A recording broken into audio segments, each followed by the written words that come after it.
c'est avec beaucoup de plaisir qu'on vous retrouve, Gilles Paris, pour deux ouvrages cette fois-ci. On va commencer par le recueil de nouvelles La lumière est à moi et autres nouvelles aux éditions Gallimard Collection Haute Enfance. Et vous sortez justement un livre pour enfants qui s'appelle Inventer des couleurs avec des très beaux dessins d'Aline Zalco aux éditions Gallimard Jeunesse Giboulet. Je vais commencer par les nouvelles parce que vous l'expliquez, c'est un exercice nouveau, si je ne me trompe pas. Alors pas nouveau parce qu'en fait j'écris des nouvelles depuis que j'ai 12 ans, mais je dis toujours qu'en fait la grande différence entre les nouvelles et le roman, c'est que le roman on a le temps d'amener le lecteur au fond vers le cœur du livre, c'est-à-dire l'histoire, les personnages, le style, les décors, tout ce qui fait le sel d'un roman, tandis que la nouvelle, on doit appeler le lecteur au fond dès le premier paragraphe. On n'a pas d'autre choix, c'est un condensé de roman. La nouvelle, c'est un exercice moi, que j'apprécie énormément et que j'aime énormément. Mes deux premiers romans, Papa et Maman sont morts et Autobiographie d'une courgette, sont tous les deux tirés de nouvelles que j'ai écrites vers l'âge de 14-15 ans. Et je les ai tirés pour en faire un roman. Donc j'aime beaucoup l'art de la nouvelle. Alors ça va peut-être vous surprendre, mais moi j'ai trouvé la note de l'auteur vraiment passionnante parce que vous expliquez un petit peu la cuisine pour créer toutes ces œuvres. Et on se rend compte que ça part sur beaucoup de rencontres ou des histoires personnelles. Alors que moi je pensais qu'on notait une idée, par exemple, je suis dans la rue, il fait du soleil. Comment ça se passe? Non, je pense pense qu'il y a des choses importantes. Je dis souvent que l'inconscient m'a toujours empêché d'avoir l'angoisse de la page blanche. Et en fait, l'écriture est un travail qui oscille en permanence entre le conscient et l'inconscient. C'est-à-dire, au fond, ce qui nous inspire, c'est la vie qu'on vit de tous les jours avec les gens qu'on aime, les terrasses des cafés où on observe l'attitude des gens, les films qu'on voit, les séries qu'on voit à la télévision, toute chose qui est capable, l'actualité par exemple aussi, tout est capable de nourrir au fond finalement l'inspiration. Et l'inspiration au fond c'est une espèce de recette de cuisine qui fait qu'on y met un certain nombre d'ingrédients pour pouvoir créer une histoire et des personnages. Moi je dis souvent que les personnages d'un roman, au fond, pour qu'ils aient une certaine importance, il faut leur donner du sang, de la chair, des os, il faut les rendre quasi réels. Est-ce que vous seriez d'accord avec moi pour dire que quelque part c'est un peu de l'observation ces nouvelles-là? Parce que c'est le monde. Alors je ne sais pas qui s'amuse avec ça, mais je suis désolé, on peut rien faire. On peut rien faire, c'est pas grave. Mais voilà, c'est vraiment de l'observation et c'est souvent le prénom d'une personne, oui, la nouvelle. Je me suis beaucoup attaché, il se trouve que j'ai découvert par le photographe avec lequel j'ai fait plusieurs expositions liées à ce livre-là, La lumière est à moi. J'ai découvert la musique israélienne qui m'a vraiment fasciné par sa sensibilité, par tout ce qu'elle apporte. Et j'ai découvert les prénoms hébreux, en fait, qui ont des significations très précises. Et ça m'a fasciné. Et je les trouve en plus extrêmement romanesques. Ethan, Anton, tous ces prénoms, si vous voulez, ont nourri quelque part l'histoire du livre. Même Lior, qui est un prénom masculin, israélien, qui veut dire, une fois traduit, la lumière est à moi. Voilà. Moi, je vais aussi. J'ai une autre question à vous. Je suis un peu déconcentré par le bruit là. Oui, c'est oui. bon, ça, j'avoue. Voilà. C'est encore une fois des ados, principalement des enfants. Il y a très peu d'adultes dans les histoires que vous racontez. C'est ça, vous avez un don. Moi, je vous le dis, pour parler de l'enfance. Alors cette fois-ci, il y a un peu plus d'adultes quand même. En fait, on alterne entre des nouvelles adultes et des nouvelles enfants. Et moi, ce qui m'intéressait, c'était de me dire qu'au fond, tout ce qu'on a vécu enfant et adolescent nous prédétermine une fois adulte. Alors, je me suis intéressé à ce moment précis dans l'enfance ou dans l'adolescence, quand tout bascule. Et au fond, finalement, ça va amener l'adulte à devenir l'homme qu'il est ou la femme qu'elle est, à travers des petites histoires du destin de la vie de chacun. Il y a tous les thèmes, il y a l'amour, mais il y a aussi du fantastique. J'ai trouvé ça, moi, j'aime bien le fantastique, je suis désolé, je viens là-dessus. Il y en a aussi. Cette histoire de fantômes et de vengeance, c'est vraiment intéressant aussi. Ça vous vient comme ça aussi d'un coup Parce que probablement, on a toujours envie de reculer les histoires, c'est-à-dire de les amener à quelque chose de sublime. Et c'est vrai que le fantastique, parfois, à condition de le distiller d'une manière subtile, c'est-à-dire d'une façon crédible, on va dire, ou presque crédible, en tout cas suffisamment pour que les lecteurs puissent y croire, en tout cas certains lecteurs. Moi j'aime cette part de fantastique qui fait partie de nos vies. Oui. Ouais. Vous pouvez nous parler justement d'Ethan, parce que je trouve que c'est un personnage émouvant. J'allais dire c'est un vieux beau, mais je suis en train de me dire, non. Chacun le voit comme il l'entend, c'est amusant parce que j'ai eu beaucoup de retours de lecteurs sur Ethan. Ça peut être un personnage merveilleux, ça peut être un salaud, ça peut être un égoïste. Ethan, moi je me suis inspiré en fait d'un roman que j'ai lu quand j'étais adolescent, qui est un roman de Christine de Rivoire, qui est Boy, et où elle racontait l'histoire d'un oncle comme ça merveilleux, mais qui avait des parts d'ombre importantes, alors qui contrairement au personnage qu'il ne le fait pas, mais lui jouait au casino et perdait des fortunes considérables. Ethan est un personnage et la séduction même, quoi. Il plaît aussi bien aux femmes qu'aux hommes. Il a ce charisme qui fait que tout le monde est totalement subjugué par lui. Et derrière la séduction, bien sûr, qu'il y a plein de choses intéressantes. Et en plus, c'est son neveu qui l'observe. Ouais. Donc le neveu est à un âge où on est encore assez modelable, au fond, finalement. Il est fasciné par cet oncle, il aimerait lui ressembler, il aimerait même que ce soit son père, d'ailleurs. Il trouve que son père n'a pas les qualités de cet homme-là. Voilà, donc il le voue un peu il en fait un espèce de personnage de légende au fond, et on découvre au fond que derrière la séduction, bien sûr, on fait du mal aux gens. Voilà, il y a aussi un peu une part de souffrance chez Ethan, j'imagine. Il y a une part de souffrance parce que lui-même ne veut pas faire de mal. Il est marié, il a une femme, il la trompe régulièrement. Il se méfie des histoires qui peuvent être à débordement. Au fond, finalement, toutes ces femmes qui pourraient exiger de sa part qu'il se sépare de sa femme, lui veut vivre des histoires fortes, importantes, mais passagères. Voilà. Il ne veut pas que ces femmes et sans faire de mal en plus. Et sans faire de mal, donc c'est absolument impossible. Voilà, vous pouvez nous parler, après je ne vais pas faire toute la liste des nouvelles, mais il y en a une qui m'a amusé honnêtement et je trouve qui est bien dans l'air du temps, je ne sais pas si vous serez d'accord, ça s'appelle Incendie avec Anna, la petite, qui provoque. Oui, et qui provoque et qui fait croire au fond finalement à ses parents et à la direction de son école qu'elle a été abusée par un professeur.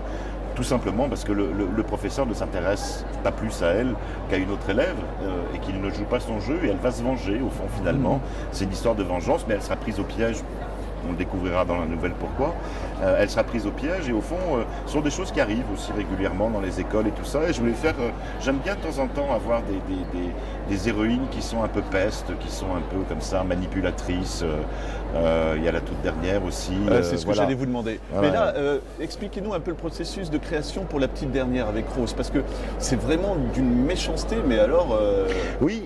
À la fois elle fait méchanceté, peur, moi j'ai mis elle fait peur. Elle fait peur, mais en même temps on s'attache à elle parce qu'elle est curieusement, personne au fond finalement autour d'elle ne lui met la paire de claques qu'elle mérite. Oui. Ni les élèves autour d'elle, ni les profs, ni même ses parents au fond finalement.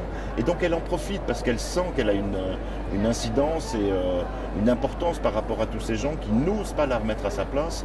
Et donc elle va vraiment loin pour voir jusqu'où elle peut aller au fond finalement, voire même pire encore, puisque tant qu'on ne lui mettra pas une paire de claques, elle continuera à aller aussi loin. Et dans cette espèce de quête de méchanceté, de cruauté, elle devient attachante parce que c'est un personnage au fond assez seul, elle est assez solitaire au fond finalement, elle regrette le départ de ses frères et sœurs aussi, tout a changé quand ils sont partis. Voilà, elle est élevée par ses parents qui sont quand même très âgés. Elle n'est pas très heureuse. Mais elle est consciente en plus qu'elle fait le mal, j'ai l'impression. Est-ce qu'elle veut se détruire pour vous? Elle le sait très bien, mais je pense qu'elle attend qu'on la remette à sa place. Ouais. Or, elle fait tellement peur aux gens que personne n'ose la remettre à sa place. Voilà. Et c'est là le drame de l'histoire. Au fond. Quand on écrit des nouvelles, c'est un exercice plus difficile qu'un roman parce qu'il faut encore une fois raconter une histoire sur peu de pages. Alors moi, je dirais pas ça parce que les nouvelles, j'en écris depuis que j'ai 12 ans. Donc j'ai vraiment... J'ai toujours aimé ça. Et même d'ailleurs, autant si j'écris un roman par exemple, je vais l'écrire parce que j'ai une commande d'un éditeur, etc. Les nouvelles, je peux en écrire quand j'ai une après-midi de libre par exemple, je peux écrire une nouvelle juste pour me faire plaisir. Ouais. Après, je ne sais pas si elle sera publiée, pas publiée, on verra.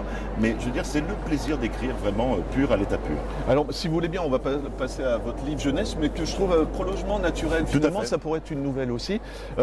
Alors là, si je ne me trompe pas, c'est une première pour vous, non, d'écrire... Le roman jeunesse, oui, absolument. Alors comment vous l'avez abordé? Parce que ce que je trouve, encore une fois, vous avez vraiment un style et on le retrouve dans ce roman jeunesse. Alors en fait, Colline Faure-Poiret, qui est l'éditrice chez Gallimard de mon livre de nouvelles, m'a commandé à la fois le livre de nouvelles et mon premier livre jeunesse. C'est une des rares éditrices de Gallimard à être à cheval sur la littérature adulte et la littérature jeunesse. Et j'étais très enthousiasimé parce que je voulais faire les deux genres depuis fort longtemps. Recueil de nouvelles, pas évident dans le monde de l'édition parce que c'est un genre qui ne fonctionne qu'avec des noms comme Anna Gavalda ou comme Eric Emmanuel Schmitt. Voilà, moi je suis pas une star, donc c'est plus difficile à placer en soi et j'étais heureux qu'on me le propose, vraiment, après 30 ans de publication. Et puis le premier roman jeunesse, j'avais eu des approches mais qui ne s'étaient pas conclues. Et j'étais heureux vraiment avec Colline de pouvoir réaliser ce premier roman jeunesse. Colline a une conscience de ce que je suis capable d'écrire. Elle trouve que ça ne ressemble pas forcément à ce qu'on fait systématiquement en littérature jeunesse. Et elle aime mon ton un peu à la fois insolent, drôle et émouvant. Donc je crois qu'elle voulait que je fasse un roman jeunesse que les enfants étaient capables de lire, mais les adultes aussi. Alors on suit l'histoire d'Hippolyte et je trouve que c'est intéressant. Et encore une fois, je vous dis vraiment, vous avez ce style d'observer les enfants. C'est à la fois naïf, mais il est conscient aussi. Je trouve que c'est moderne, quoi. C'est les enfants de maintenant, ouais, on va on dire. est dans un registre de monoparentalité. C'est vrai qu'on parle plus d'une mère qui élève ses enfants. Là, en l'occurrence, elle est partie avec le voisin. Et le père élève seul son fils. Et au fond, finalement, est-ce que c'est le père qui élève son fils ou est-ce que c'est le fils qui élève son père? On a l'impression que c'est plutôt le fils qui élève son père, puisqu'il le réveille, il s'occupe de le nourrir le soir, enfin voilà, il est très présent, il est déjà presque adulte dans sa manière d'agir, mais il a quand même l'âge d'un enfant, et donc que ce soit à l'école ou dans ses rapports aux autres, il reste quand même un enfant.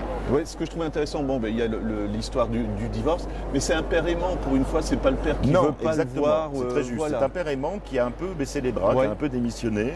Il travaille en usine, c'est pas drôle. Moi j'ai travaillé en usine quand j'avais 19 ans. Bon, je suis pas resté longtemps, je suis resté 6 mois. Lui c'est un job à temps plein, on va dire. Et donc voilà, il souffre de ce métier qu'il n'aime pas. Et donc c'est pas drôle de faire quelque chose qu'on n'aime pas et de rentrer le soir après une journée longue et complexe. Voilà, et c'est pas qu'il aime pas son fils, c'est qu'il aime pas ce qu'il fait. Voilà. Évidemment, on va pas parler de tout parce que là, encore une fois, j'ai envie qu'on découvre. Mais ce que je trouve très intéressant, je sais pas si il sent déjà qu'il pourrait être un petit peu artiste parce que ce qui l'aide dans la vie, c'est les couleurs et que les gens ne comprennent pas qu'il faut des couleurs dans Alors la vie. absolument, en fait, le père travaille à l'usine très tôt et il emmène son fils à l'école. Et d'ailleurs, Hippolyte est le premier élève à arriver à l'école parce qu'il arrive très tôt. Et donc, on lui a donné des planches de dessin et des crayons et il s'est mis à dessiner et puis à s'améliorer aussi ses dessins. Et c'est vrai qu'il invente des couleurs, c'est-à-dire que pour lui, le soleil est violet ou la mer est rouge et ainsi de suite. Donc, il change toutes les donnes, au fond, finalement, qu'on a traditionnellement et il dessine plutôt bien et il surprend dans ses dessins. Et c'est ça qui va remettre, au fond, finalement, de la couleur dans la vie des gens qui le côtoient. Est-ce que c'est un défi, encore une fois, mais d'écrire un roman jeunesse, mais vraiment avec l'œil adulte? Moi, je trouve que, voilà, on peut le lire, un adulte le lit et ça fait une belle histoire. Je pense, parce que c'est pas gnangnan, quoi. Voilà. Pas, on n'est pas dans cette histoire-là. Moi, j'aime bien, j'ai toujours aimé dans mes romans et dans mes nouvelles faire réfléchir le lecteur. Je trouve que c'est intéressant quand on ferme une histoire, que ce soit celle d'une nouvelle ou d'un roman, que le roman reste un peu en vous. Au fond, finalement, la nouvelle ne se finit pas, le roman ne se finit pas, le lecteur la prolonge un peu dans son esprit, dans sa tête, et il la garde en lui. Et si ça le fait un peu réfléchir sur un certain nombre de choses, quelque part, j'ai gagné mon pari. Voilà, ça me fait un très beau mot de fin. Je vais donc citer les deux livres. Gilles Paris, La lumière est à moi et autres nouvelles, édition Gallimard, collection Haute Enfance. Et Inventer les couleurs avec... Ah oui, alors je voulais juste dire, les dessins sont magnifiques. Je ne sais pas si vous avez collaboré ou vous avez été surpris. En littérature jeunesse, en fait, très souvent, l'illustratrice travaille de son côté et l'auteur de l'autre. Elle a eu mon texte et on lui a laissé la liberté totale de faire ce qu'elle voulait. Et non seulement elle est douée, elle collabore notamment au Monde Magazine, elle fait des expositions, elle vient de faire son premier dessin pour le New Yorker. Et c'est vrai que cette fille est incroyablement douée et que c'était la seule dessinatrice qui abordait les couleurs de cette manière et qui a été repérée par Colline Forpoiret. Et qui a compris vraiment le sens de votre histoire. Donc, Inventer les couleurs avec des dessins d'Aline Zalco aux éditions Gallimard Jeunesse, Gilles Boulet. Merci beaucoup, Gilles. Merci.